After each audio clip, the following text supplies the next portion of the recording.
My family abandoned me when I lost my job. 5 years later, they showed up on my doorstep, uninvited and utterly brazen. Their words cut deep. You don't have a family. We'll take the house. I didn't argue, didn't even raise my voice. I just calmly reached for my phone and dialed 911. Can you truly grasp the sting of your own flesh and blood? The very people who should love you without question, betraying you, not once but twice? 5 years after they left me utterly alone, with nowhere to go, they appeared, suitcases in hand, and delivered that cruel ultimatum. You don't even have a family. We will take this house. The raw, unmitigated audacity of it still sets my blood boiling. But this time there were no tears, only a chilling resolve as I called for help. See, my life started out much like any other kid's in suburban Pennsylvania. From the outside, my family looked perfectly normal. My dad, Richard, was a bank manager, always in a crisp suit, his briefcase practically glued to his hand. My mom, Diane, worked long shifts as a nurse, yet somehow our house was always spotless. Then there was Brian, my older brother, 3 years my senior, and, well, the undisputed golden child. We lived in a modest 3-bedroom house, nothing fancy, just your average American family, or so it seemed. But beneath that polished surface, things were far more complicated. Right from the beginning, I felt the difference. Brian, according to my parents, was destined for greatness. His mediocre grades were celebrated, while my straight A's were merely expected. When he got into state university with just a partial scholarship, my parents threw a huge party and bought him a brand new car. They literally drained most of their savings to cover his tuition. Me. From my freshman year of high school, I was told I'd need to work part-time for college. By 16, I was juggling school with 20 hours a week at the local diner, flipping pancakes and burgers, saving every single penny. Despite my perfect grades and all my extracurriculars, no one ever talked about me going to a prestigious university. The message was loud and clear. Even if they never said it directly, Brian was the investment. I was the afterthought. The one person who truly saw me, who truly believed in me, was my grandma Margaret, my mom's mother. She lived about an hour away in this enchanting little cottage with a garden that, to me, felt like magic. Every summer, I'd spend 3 blissful weeks there while Brian was off at some sports camp my parents funded. Those weeks were my salvation.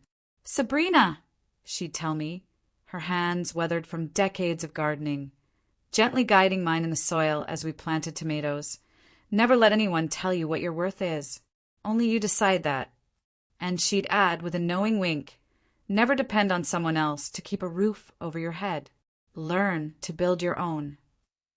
Grandma Margaret was incredibly strong. She'd raised 3 kids, mostly on her own after my grandfather passed when my mom was just 12, working as a seamstress and managing to get all her children through at least some college.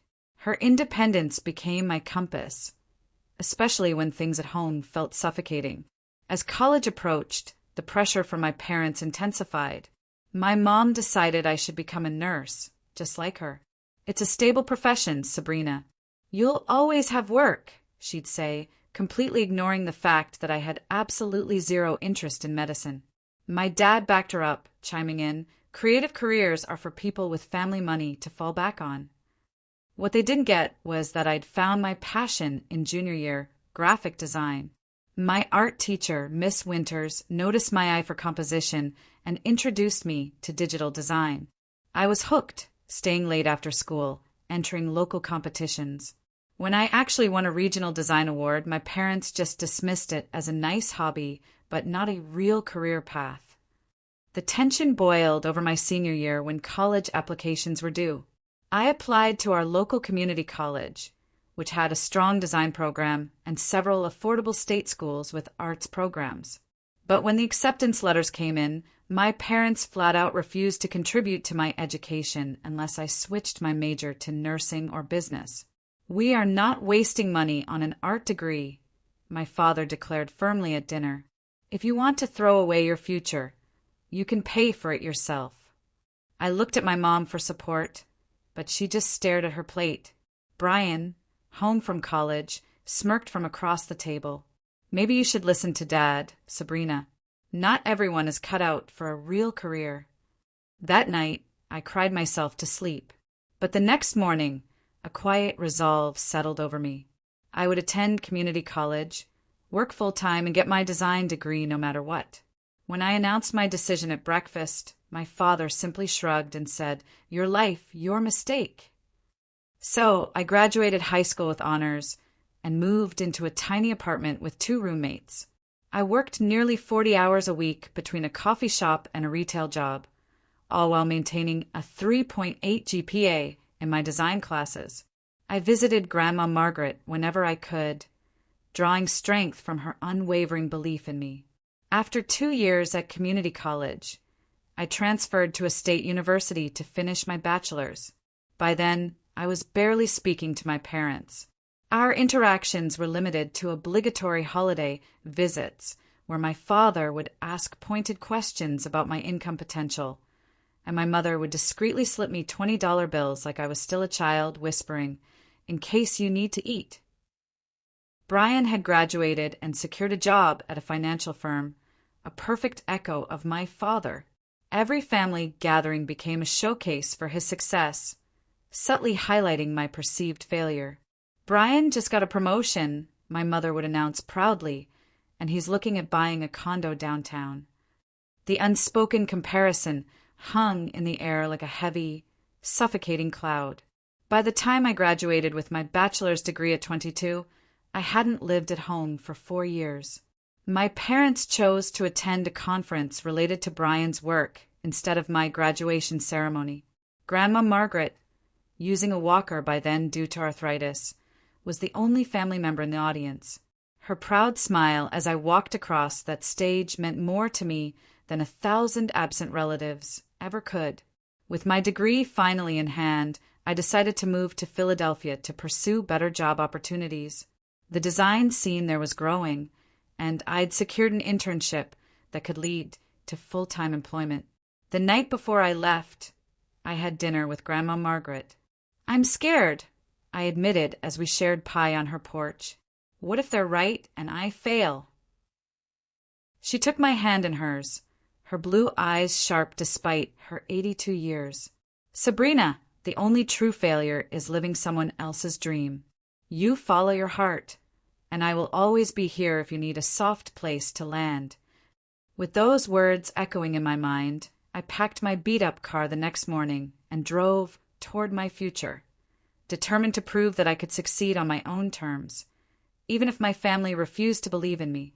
My first 2 years in Philadelphia were challenging, but so incredibly rewarding. I moved from my internship to a junior designer position at a small marketing agency. The pay was modest, but I was building a portfolio and making connections. I shared a 2-bedroom apartment in a somewhat shabby neighborhood with Jessica, a teacher I'd met online. We became fast friends, turning our small apartment into a cozy home with thrift store finds and DIY projects. I called Grandma Margaret weekly and visited when I could. My contact with my parents, though, dwindled to obligatory birthday calls and tense Thanksgiving visits. Brian, of course, had been promoted again and bought that downtown condo. My mother never failed to mention it whenever we spoke. Then, 5 years ago, everything fell apart. The recession hit our industry hard. The marketing agency I worked for lost several major clients in the span of 2 months. One Monday morning, we all arrived to find the doors locked and a notice of bankruptcy taped to the window. Just like that, I was unemployed. I immediately started freelancing, reaching out to old clients, applying for any design position I could find. But everyone was cutting budgets, and freelance designers were among the first expenses slashed. My savings, already meager, dwindled rapidly as I still had to pay rent and buy groceries. Jessica helped where she could, covering utilities and sharing her teacher's lounge leftovers. But she wasn't exactly flush with cash herself. After 3 months of sparse work and mounting bills, I received an eviction warning. I'd paid partial rent for 2 months, but the landlord's patience had run out. Jessica was moving in with her boyfriend the following month, and I had no way to cover the full rent on my own. Panic set in as I realized I was weeks away from homelessness. With literally nowhere else to turn, I swallowed my pride and called my parents. The phone rang 4 times before my mother answered with a distracted, "Hello." "Mom, it's Sabrina," I said, my voice already trembling. "I need help." There was a pause, and I could hear her calling to my father. "Richard, it's Sabrina." I explained my situation as calmly as I could, asking if I could borrow enough for 1 month's rent while I found steady work. I promised to pay them back with interest. The silence that followed my request stretched until it became unbearable. Finally, my father's voice came on the line, cold and distant. "Sabrina, this is exactly what we warned you about. This unstable career path you chose has led you exactly where we predicted." "Dad, please," I whispered, tears streaming down my face. "I just need a little help to get back on my feet. I have interviews lined up, but I need somewhere to live." "We've been supporting Brian with his MBA tuition," my mother interjected. "We simply don't have extra funds right now." I knew this was a lie. My parents had always found money for Brian's endeavors. What they meant was they didn't have money for me. "You made your bed when you ignored our advice," my father continued. "Perhaps this will teach you to make more practical decisions in the future." The call ended with no offer of help, not even a place to stay temporarily. I sat on my bedroom floor, surrounded by half-packed boxes, sobbing until I could barely breathe. That night, I tried calling Grandma Margaret but got no answer. Her neighbor called the next day and informed me that my grandmother had been hospitalized with pneumonia. I wanted desperately to go to her, but I had neither the money for the trip nor a place to leave my belongings. 2 weeks later, I was officially evicted. Jessica, bless her heart, helped me load my most essential possessions into my beat-up 12-year-old Honda Civic. My design equipment, clothes, and a few personal items were all I could fit. The rest went into a small storage unit I paid for with my last $100. With nowhere else to go, I drove to my parents' house. It was a rainy October evening when I parked in their driveway. Through the windows, I could see them sitting in the living room, watching television, oblivious. I sat in my car for 20 minutes, trying to gather courage before finally approaching the door and ringing the bell. My father answered, his surprise quickly turning to disapproval as he took in my disheveled appearance and the desperation in my eyes. "Sabrina, what are you doing here?" "Dad, I lost my apartment. I just need a place to stay for a few weeks until I can find work and save for a new place. Please." He looked past me to my car stuffed with belongings and frowned. This is exactly what happens with these artistic careers. Instability. "Richard, who is it?" My mother appeared behind him, her expression hardening when she saw me. "Our daughter seems to have found herself homeless," he replied with no attempt to hide his disdain. "I am not homeless," I said, my voice breaking. "I just need family right now." My father crossed his arms. "You chose your path, Sabrina. You chose to ignore our guidance. Now you need to take responsibility for those choices." "We are hosting the neighborhood association meeting tomorrow," my mother added, as if that explained everything. "This really is not a good time." I stood there in the rain, my jaw clenched. "You have made it clear you do not need our input in your life decisions," my father said firmly. "You cannot reject our advice and then expect our support when those decisions lead to hardship." With that, he closed the door. I remained on their porch for several minutes, the rain soaking through my jacket, before slowly returning to my car. I sat in their driveway, watching their shadows move behind the curtains, waiting for them to change their minds, to come out and offer me a blanket, a spare room, anything. They never did. Eventually, I drove to a Walmart parking lot where I spent the night sleeping in my reclined driver's seat. $25 to my name, and absolutely nowhere to go. I called and texted Brian, hoping my brother might offer some help, but my messages went unanswered. For 2 weeks, I lived in my car, showering at a gym where I had a membership and using library computers to search for jobs and apartments. I continued calling my parents, leaving increasingly desperate voicemails that were never returned. One night, I drove past their house and saw Brian's car in the driveway. The entire family was together, excluding me. It was the lowest point of my life. I felt completely abandoned, without a home or a family to turn to. The people who were supposed to love me unconditionally had shut me out when I needed them most. All because I had dared to follow my own path rather than the one they had chosen for me. Then, on a particularly cold November morning, I was sitting in a corner of a local coffee shop, nursing a single cup of tea I had purchased to justify using their free Wi-Fi. I'd been there for hours searching for design gigs and affordable housing. My appearance had really deteriorated over the weeks of living in my car. My clothes were wrinkled from being stored in garbage bags, and despite my best efforts at the gym showers, I looked noticeably disheveled. I was so focused on my laptop that I didn't notice someone approaching until they spoke. Sabrina? Sabrina Wilson. I looked up to see Eleanor Garcia, a former colleague from the marketing agency. She was dressed in a smart peacoat, holding a to-go coffee, looking exactly like the successful professional I had failed to become. Eleanor. Hi, I said, immediately self-conscious about my appearance. I thought that was you. I've been trying to reach you. The company email addresses all died when the agency closed. She slid into the chair across from me, either not noticing or politely ignoring my unkempt state. How have you been? Are you working somewhere new? I considered lying, maintaining some facade of success, but I was too exhausted for pretense. Not exactly. I've been freelancing, but it's been really slow. Actually, I'm kind of between places right now. Eleanor's expression shifted from casual friendliness to genuine concern. Between places, as in housing?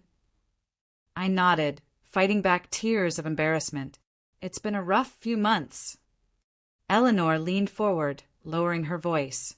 Sabrina, are you living in your car? The direct question broke through my remaining composure. I nodded again, unable to speak as tears spilled down my cheeks. Eleanor immediately moved her chair closer and put a hand on my arm. Why didn't you reach out to any of us? The whole team has been checking in with each other since the closure. I didn't want anyone to know how badly I was failing, I admitted. Everyone else seemed to land on their feet. Eleanor shook her head. Trust me, everyone struggled. I was unemployed for 6 weeks before I found something. She paused, studying my face. When was the last time you ate a proper meal? The question made me realize I couldn't remember. I'd been surviving on granola bars and fast food dollar menu items when I could afford them. Come on, Eleanor said, standing up. Pack your stuff. You're coming with me. Before I could protest, she had helped me gather my laptop and bag.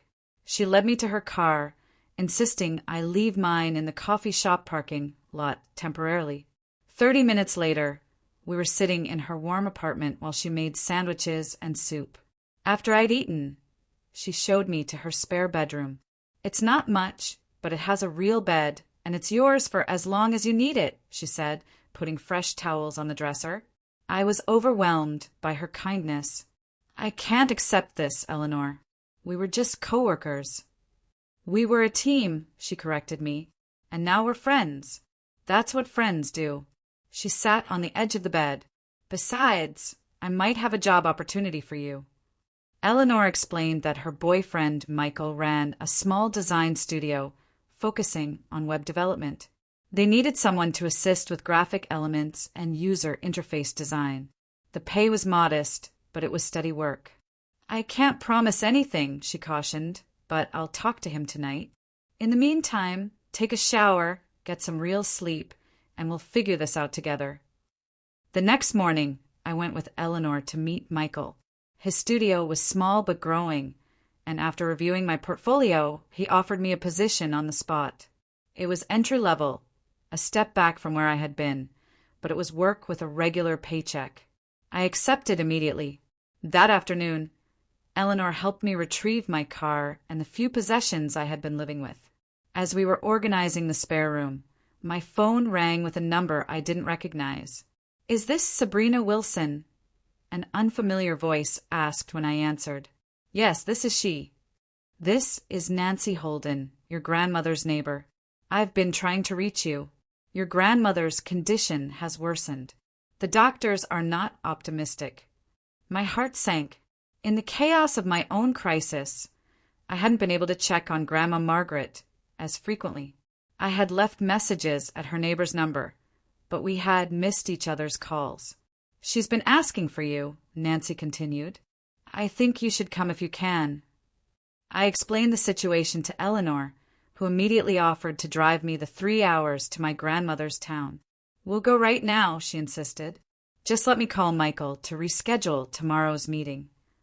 We arrived at the hospital just after 9 that evening. Grandma Margaret looked so small in the hospital bed, connected to oxygen and monitors. Her eyes lit up when she saw me, though, and she reached out a frail hand. "My Sabrina," she whispered. "I knew you would come." I sat with her through the night, holding her hand and telling her about my new job opportunity. I didn't burden her with the details of my homelessness or my parents' rejection. She was too weak for such upsetting news. Instead, I focused on the positive turn my situation had taken thanks to Eleanor. "Always told you," she murmured. "You make your own way." In the early morning hours, she asked me to retrieve a small box from her purse that Nancy had brought to the hospital. Inside was a key and a folded document. "My will," she explained softly. "House is yours, always meant for you."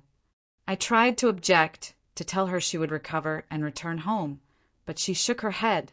"Listen now," she said, her voice surprisingly firm despite her weakness. "You have the spirit, the strength. Brian has your parents. You need roots." 2 days later, Grandma Margaret passed away peacefully in her sleep, her hand in mine. Through my grief, I had to navigate the practical matters of her passing. The hospital contacted my parents, who arrived for the funeral arrangements, looking appropriately somber, but largely uninvolved in the details. During the reading of the will, their demeanor changed dramatically. Grandma Margaret had indeed left her cottage and savings to me, with only small mementos going to my mother and Brian. My father's face darkened with anger, and my mother burst into tears. "Mother always favored you," she accused me after the lawyer left. I didn't respond. Instead, I collected the keys to my grandmother's house and began the process of moving into my unexpected inheritance. The cottage needed work. It had been well maintained, but it definitely reflected my grandmother's 85 years in its decor and appliances. Still, it was mine, a home no one could take from me. Eleanor helped me move in, bringing necessities from her apartment and spending a weekend helping me clean. "It has good bones," she declared as we scrubbed the kitchen, "and amazing natural light for a home office." For the first time in months, I fell asleep feeling safe and with a real sense of possibility. In my grandmother's garden, now overgrown but still beautiful, I could almost hear her voice. "You build your own shelter, Sabrina. You always could." With a roof securely over my head and a steady job I could do remotely, I began the process of rebuilding my life. I transformed the small front room of the cottage into a home office, investing in a new desk and the design equipment I needed. Michael was pleased with my work and gradually increased my responsibilities and pay as I proved myself. The cottage itself became my passion project. I tackled one room at a time, always maintaining the character Grandma Margaret had loved. The garden, which had been her pride and joy, became my weekend therapy. I knew nothing about plants when I started, but I bought books, watched videos, and slowly brought the overgrown beds back to life. Living in a small town after years in the city required adjustment. At first, I kept to myself, still raw from my family's rejection and wary of forming new connections. But small towns have a way of drawing you in, whether you want them to or not. It started with Mrs. Jenkins next door, who brought over a casserole to welcome the new neighbor, despite having known me as Margaret's granddaughter for years. Then came Tom from the hardware store, who began setting aside vintage doorknobs he thought would match the cottage's character. Soon, I found myself exchanging waves and small talk with people on my way to the post office or grocery store. 6 months after moving in, I had my first real friend in town. I had been frequenting the small local bookstore, partly for design inspiration and partly for the excellent coffee they served in their attached cafe. The owner, Patrick Lewis, was about my age and had inherited the store from his uncle just a year before I moved to town. "You are going to wear that design book out," he commented one day as I purchased yet another coffee while browsing the same interior design volume. "Why not just buy it already?" "Budget constraints," I admitted with a smile. "I'm renovating bit by bit." The next day when I came in, the book was wrapped in brown paper behind the counter with a note, "Renovation consultant fee. Your coffee wisdom has improved our menu, Patrick."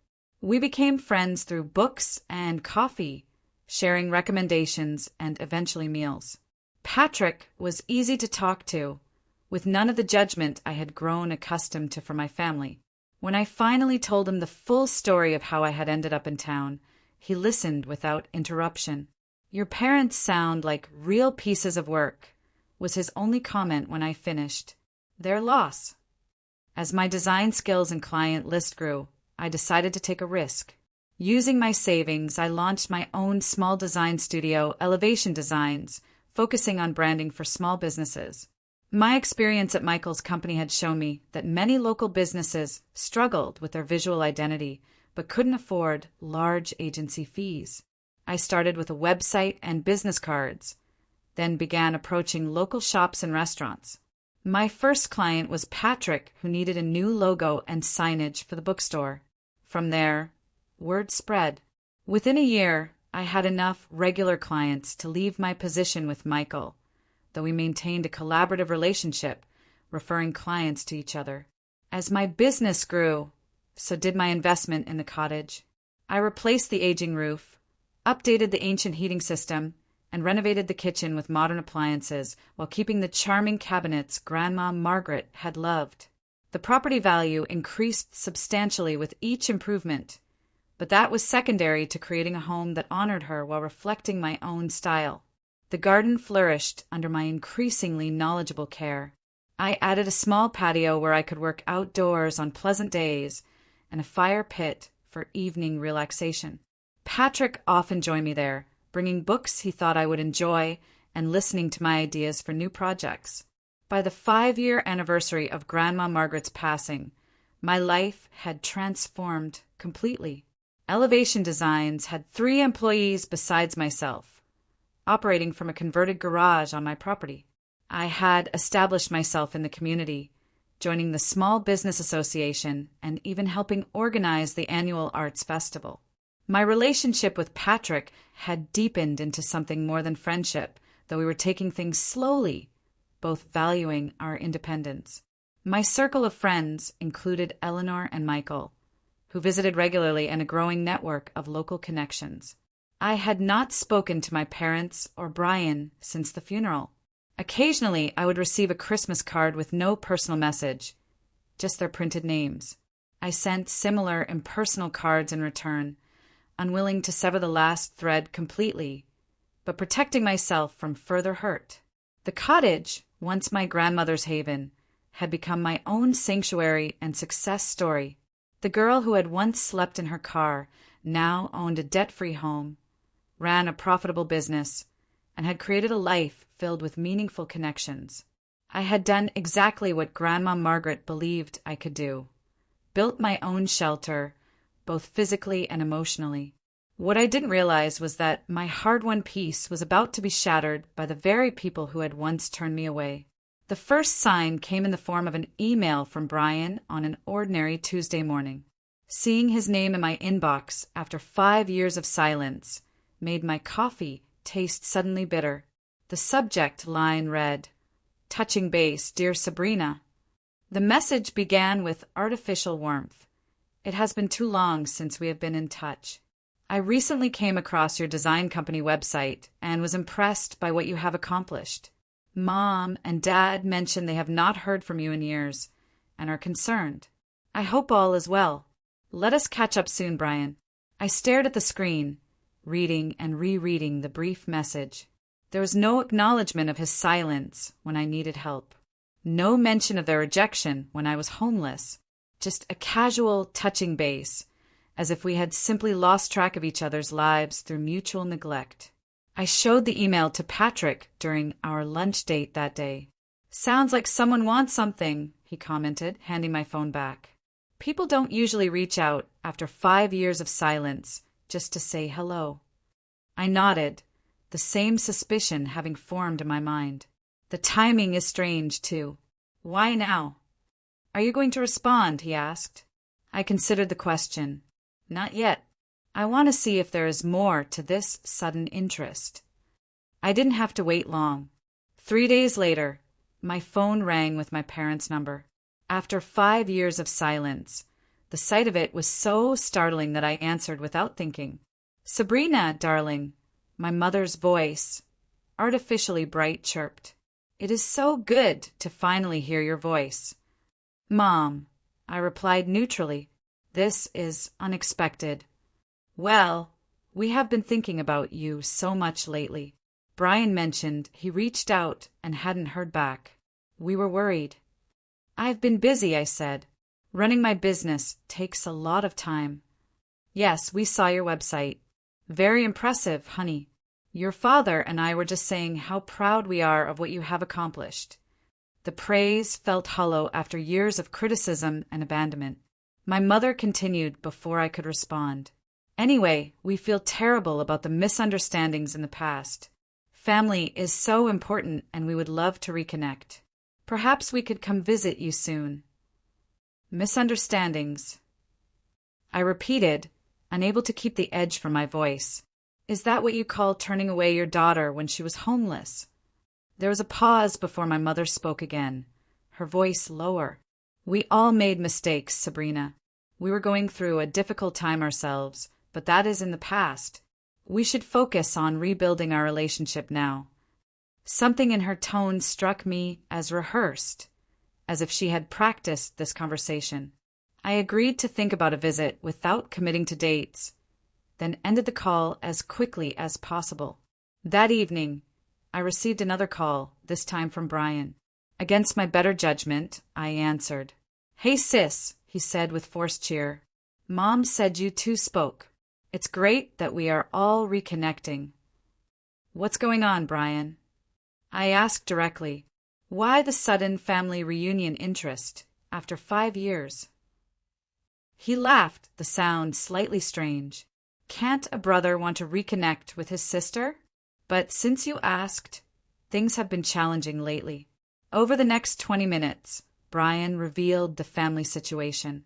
He had made several poor investment decisions, losing most of his savings and accumulating significant debt. Our father had been forced into early retirement from the bank after an internal investigation found irregularities in his management practices. While he avoided criminal charges, his reputation was ruined. Our mother had developed back problems that prevented her from working full shifts at the hospital. We've had to downsize significantly, Brian explained.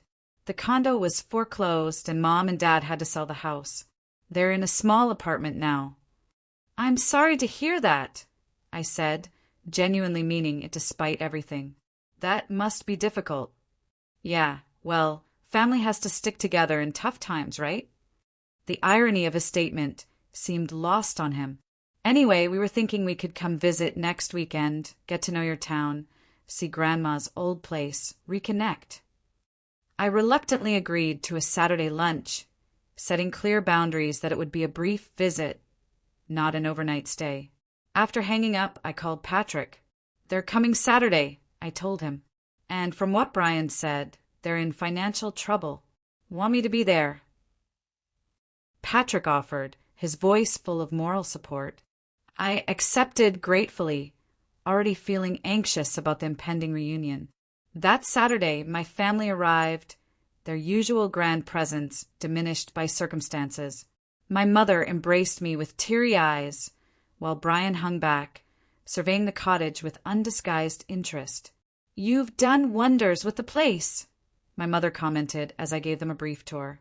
"It's so much nicer than when your grandmother lived here." "Grandmother kept it perfectly nice," I replied, a tightness in my chest.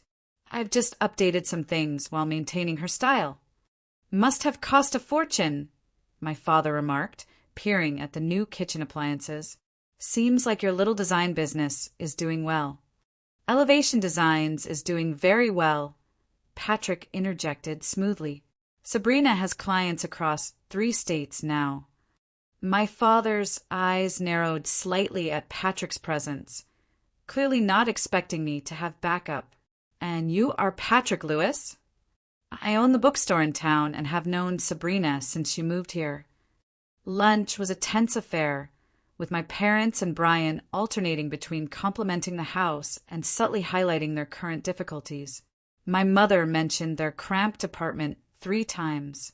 Brian talked about the job market being impossible despite his qualifications. As they were preparing to leave, Brian asked to use the bathroom. He was gone for an unusually long time. When he returned, I noticed his phone in his hand. "Getting good reception here," he commented casually. "The cottage has really solid bones. Good investment property." After they left, Patrick helped me clean up. "Well, that was uncomfortable," he said, loading the dishwasher.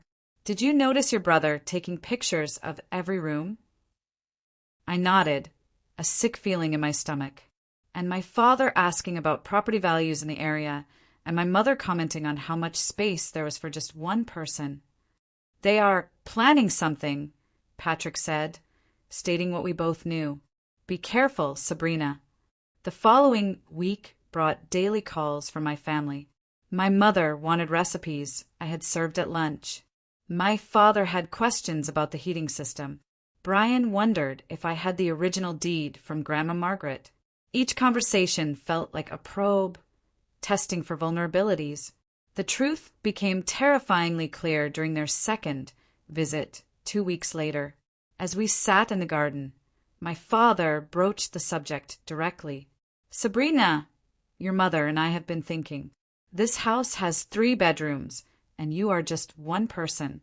We are struggling in that tiny apartment. It would make sense for us to move in here. A family home should house a family." I stared at him, momentarily speechless. "This is my home," I finally said. "I inherited it from grandmother." "Yes, but surely she intended it to benefit the whole family," my mother interjected. "She wouldn't have wanted us struggling while you have all this space." "Actually, she specifically left it to me because she knew I would care for it properly," I responded, anger rising, "and because she knew I was the only one who truly appreciated it." "Well, regardless of her intentions," my father said dismissively, "we are family. We should support each other. Brian could take the room above the garage, and your mother and I would take the master bedroom." "That is my office," I said incredulously, "where I run my business." "You could move your little computer to the dining room," my mother suggested, as if solving a simple problem. "It would be a much more efficient use of the space." "This is not happening," I stated firmly. "I am sorry for your situation, but you cannot move in here." The conversation deteriorated from there, with my father becoming increasingly insistent and my mother alternating between guilt trips and passive-aggressive comments. Brian remained suspiciously quiet, typing on his phone throughout the argument. After they left, I immediately called my lawyer, the same one who had handled Grandma Margaret's will. I explained the situation and asked him to review all documentation related to my ownership of the property. "Everything is in order," he assured me. "The house is solely in your name. They have no legal claim to it whatsoever." Despite this reassurance, I followed Patrick's suggestion and installed security cameras covering the entrances to the house and property. Something told me this confrontation was far from over. 3 weeks after that uncomfortable visit, I needed to attend a design conference in Boston. It was an important opportunity to connect with potential clients and learn about industry developments. Patrick offered to check on the house while I was gone, but he had the bookstore to run and could only drive by occasionally. The conference lasted 3 days. On the second evening, as I was networking at a reception, I received a text from my next-door neighbor, Mrs. Jenkins. Thought you were away until tomorrow. Saw lights on in your house and people moving around inside. Everything okay? My heart raced as I called her immediately. Mrs. Jenkins, I am still in Boston. There should not be anyone in my house. Oh, dear, she replied, concern evident in her voice. Should I call the police? No, let me check my security cameras first, I said, trying to stay calm. I'll call you right back. I opened the security app on my phone with trembling fingers. The footage showed my father's car in the driveway and 3 figures unloading boxes and suitcases. I watched in disbelief as my father used something to force the back door lock, then let my mother and Brian inside. I immediately called Patrick, who was closing the bookstore. They are breaking into my house, I told him, my voice shaking. They're moving in while I'm gone. I'll drive over right now, he promised. Should I call the police? Not yet, I said, still processing the betrayal. Let me try calling them first. I called my father's cell phone, watching on the camera as he checked the screen, then declined the call. I tried my mother and Brian with the same result. Finally, I called the landline I had installed in the cottage. After several rings, Brian answered. Hello, Wilson residence, he said casually, as if he belonged there. Brian, what the hell are you doing in my house? I demanded. There was a pause, then a sigh. Sabrina, we were going to call you tomorrow. We're just getting settled in. Getting settled in? You broke into my house? You are trespassing. Don't be dramatic, he replied coolly. This is a family home. We are family. Besides, it's not like you need all this space just for yourself.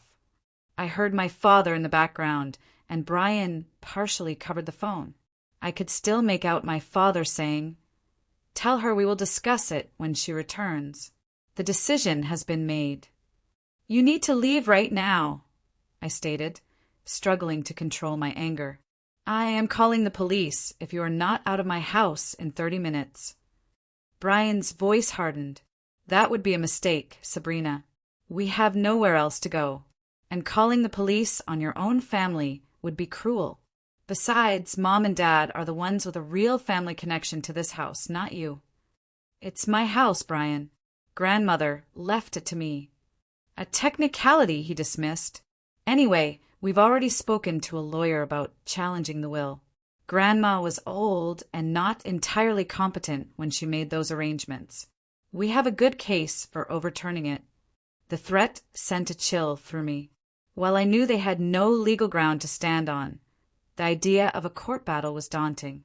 I ended the call and immediately booked a flight home for the next morning, missing the final day of the conference. Patrick met me at the airport, his face grim. They're still there, he reported. I went by this morning. Your father answered the door and told me it was a family matter and to mind my own business. Did you call the police? I asked as we drove toward the cottage. I thought that should be your decision, he replied, but I did speak to your lawyer. He said their claims about challenging the will are nonsense. Your grandmother had regular cognitive assessments as part of her medical care, and she was fully competent when she updated her will. When we arrived at the cottage, I was shocked to see my family had already made visible changes. My mother's decorative pillows adorned the porch swing. My father's golf clubs stood by the front door. They had quite literally moved in, assuming ownership in my absence. I took a deep breath and entered my own home using my key. The scene inside was worse than I had imagined. My carefully arranged living room had been rearranged. Boxes of my parents' belongings sat stacked in corners. Family photos I had removed years ago had been placed on the mantel, replacing my own pictures. My mother emerged from the kitchen, startled to see me. Sabrina, we were not expecting you until tomorrow. Clearly, I replied coldly. Where is Dad? in the master bedroom, organizing his clothes. The casual way she referred to my bedroom sent anger coursing through me. I found my father hanging his suits in my closet, my own clothes pushed to one side. Brian was in the room above the garage, my office, where he had moved my design equipment to one corner to make space for his bed. I gathered them in the living room, Patrick standing supportively behind me. "You all need to leave," I stated firmly. "Now." "Sabrina, be reasonable," my father began in his authoritative tone. "This arrangement makes sense for everyone. You have this big house all to yourself while we have been struggling. A situation of your own making," I pointed out, "and completely irrelevant to my home ownership." "You don't even have a real family," my mother said with surprising venom. "No husband, no children, just you and your little business. We need this house more than you do." "That is not how property ownership works," Patrick interjected. My father turned to him with a glare. "This does not concern you. This is between family." "Patrick is more family to me than any of you have been," I replied. "He did not abandon me when I was homeless and desperate." "Ancient history," Brian waved dismissively. "We are here now, ready to be a family again. After you have depleted your resources and need something from me," I said, my voice rising. "This is not about family. This is about you wanting my house." "We will take this house," my father stated flatly, dropping all pretense, "one way or another. We have already spoken to a lawyer about our options." "Your non-existent options," I corrected. "The house is legally mine." "For now," he said with disturbing confidence. "But we have documented evidence of your grandmother's declining mental state, and as her direct descendants, we have a strong case for rightful inheritance." I knew he was bluffing, but the confrontation had gone far enough. Without another word, I took out my phone and dialed 911. "What are you doing?" my mother demanded, her eyes widening. "Calling the police to report trespassers in my home," I replied calmly. "We are not trespassers. We are your family," she shrieked. "Family does not break into each other's homes," I said as the dispatcher answered. I reported the situation, providing my address and explaining that people had entered my home without permission and were refusing to leave. My father attempted to argue that it was a family disagreement and not a police matter, but the officers were clear. "Sir, if you do not have legal residence here and the homeowner wants you to leave, you need to leave," the older officer stated firmly. "Otherwise, you will be arrested for trespassing." "This is ridiculous." "She is my daughter," my father protested. "That does not give you the right to enter her property without permission," the officer replied. "You have 30 minutes to collect your immediate belongings. Anything else can be arranged for pickup at a later date." As they gathered their things under police supervision, my mother approached me, tears in her eyes. "How could you do this to your own parents?" I met her gaze steadily, the same way you could turn away your daughter when she had nowhere else to go. The security footage of their break-in was provided to the police, who advised me on obtaining a restraining order. My lawyer filed the paperwork the next day, and within a week, a temporary order was granted, preventing my family from approaching my property. As I watched the police escort my family from my home, I felt a complex mixture of emotions. There was pain at the depth of their betrayal, anger at their entitlement, but primarily a sense of righteous validation. For the first time, I had stood my ground against their manipulation and emotional abuse. That night, after securing the house with new locks, I sat with Patrick on the porch swing my grandmother had loved. "You did the right thing," he assured me, his arm around my shoulders. "I know," I replied, watching the stars emerge in the evening sky. "It just should not have had to come to this." The legal aftermath of my family's attempted takeover lasted several months. The temporary restraining order became permanent when evidence of their premeditated plan emerged. Text messages recovered from Brian's phone revealed their scheme to move in during my absence and claim emotional duress if I tried to evict them. Their bluff about challenging the will was exposed as completely baseless when my lawyer presented Grandma Margaret's medical records, confirming her sound mental state. My father and Brian faced minor criminal charges resulting in probation and community service. Throughout the proceedings, they maintained that they had done nothing wrong, that family property should be shared. My mother, however, began to show signs of regret as the consequences of their actions became clear. 3 weeks after the court hearing, I received a handwritten letter from her. Unlike the defensive, entitled tone they had all taken previously, her words seemed genuinely remorseful. "I do not expect forgiveness," she wrote, "but I need you to know that I see now how terribly we failed you, not just in these recent events, but throughout your life. Your father and Brian are still angry, but I cannot continue pretending what we did was justified. When you needed us most, we turned you away. There is no excuse for that." The letter stirred complicated feelings. Part of me wanted to believe in her remorse, while another part remained wary of further manipulation. After careful consideration, I wrote back a brief, civil response acknowledging her apology without offering immediate reconciliation. Trust once broken so thoroughly could not be quickly rebuilt. The experience left emotional scars that required professional help to address. I began seeing a therapist who specialized in family trauma and joined a support group for people with toxic family relationships.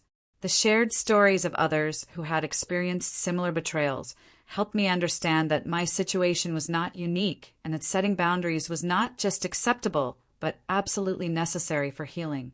Family is not defined by blood, my therapist often reminded me. It is defined by consistent love, respect, and support. This truth resonated deeply as I reflected on who had actually provided those things in my life. Patrick, whose steadfast presence had become a cornerstone of my happiness. Eleanor, who had extended a lifeline when I was at my lowest point. The community of neighbors and fellow small business owners who had welcomed me without judgment. My relationship with Patrick deepened through these challenging months.